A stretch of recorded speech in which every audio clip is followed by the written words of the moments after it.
El micro de hoy versa sobre lo que hace difícil empezar una investigación científica de carácter académico. Lo que les voy a explicar es mi posición, lo que pienso que puede ocurrir sobre esos aspectos que hacen que se haga difícil empezar un trabajo de investigación científica.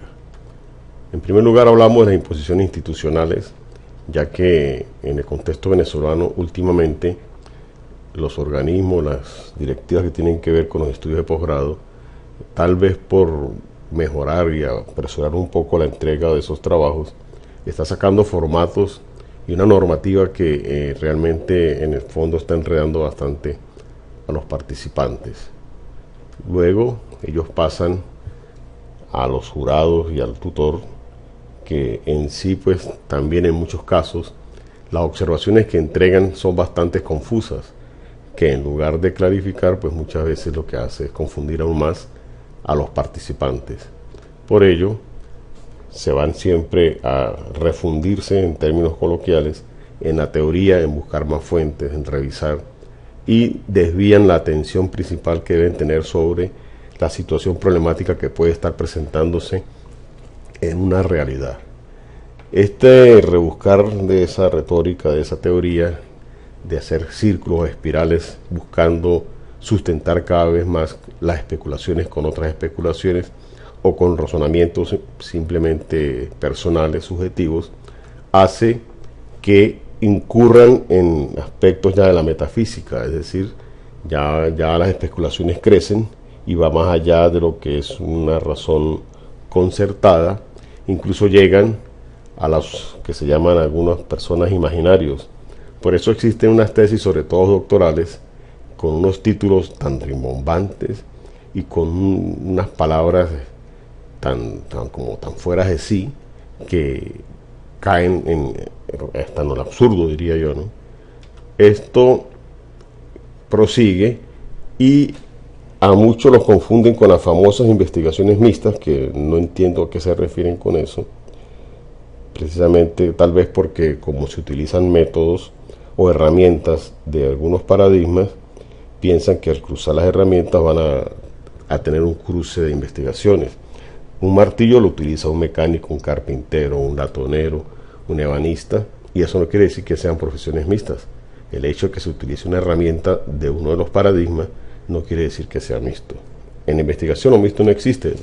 De por sí las posiciones son antagónicas, habría que hacer dos investigaciones si se trata de la combinación de dos posturas. Todo eso lleva también a que se generen esas famosas propuestas, esos planes de acción, esas intervenciones, esos manuales de procedimientos, esos aspectos filosóficos que realmente no son investigación científica, sino que pudieran ser producto o derivaciones de una investigación científica previa, pero como tal no son investigación científica.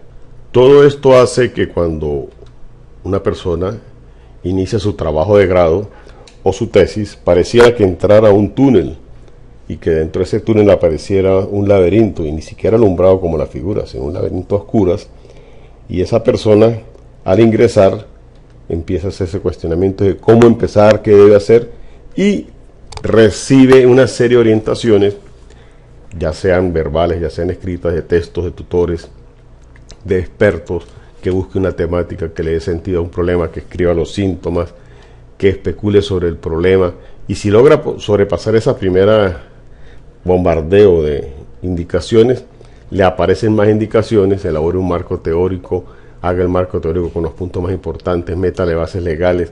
Pareciera como un relleno absurdo de partes que realmente no siguen la línea o las posturas de los diferentes paradigmas de investigación científica. Pues en fin, el estudiante sigue más confuso, se pregunta qué hago.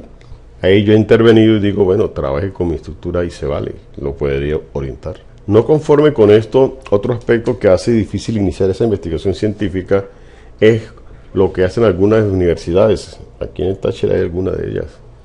Empiezan a hablarles de las bases filosóficas de la realidad, entonces lo llevan hacia la filosofía antigua, donde tiene que hablar desde lo ontológico, lo epistemológico, lo lógico de esa realidad, la parte de los valores, lo axiológico, y con base en especulaciones en todos estos aspectos dicen que el conocimiento que se produce es científico, que es válido, y no es así. Yo he escuchado incluso, hay una universidad que tiene centros casi en todo el país, y específicamente en el estado Táchira, obligan a los estudiantes, primero que nada, porque tiene que ser dentro del paradigma fenomenológico de las tesis, y les obligan a agregarle un capítulo adicional, a veces después del marco teórico, y lo llaman esquema paradigmático filosófico, o sea, unos inventos sin sentido.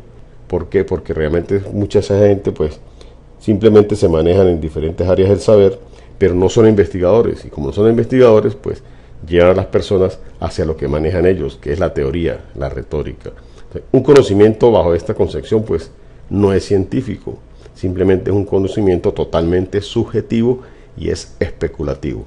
Como secuela de esto pues aparecen esos trabajos que se inundan de teoría, cada vez más grandes, llegan a ser grandes monografías, pasan a ser supermonografías y llegan a unos estados de teoría especulativa que yo los llamo meganografías o vuelos siderales retóricos. En fin, algo que hace que no sea difícil empezar este tipo de investigaciones es no visualizar y poder delimitar la situación problemática que se está observando para poder darle forma de problema.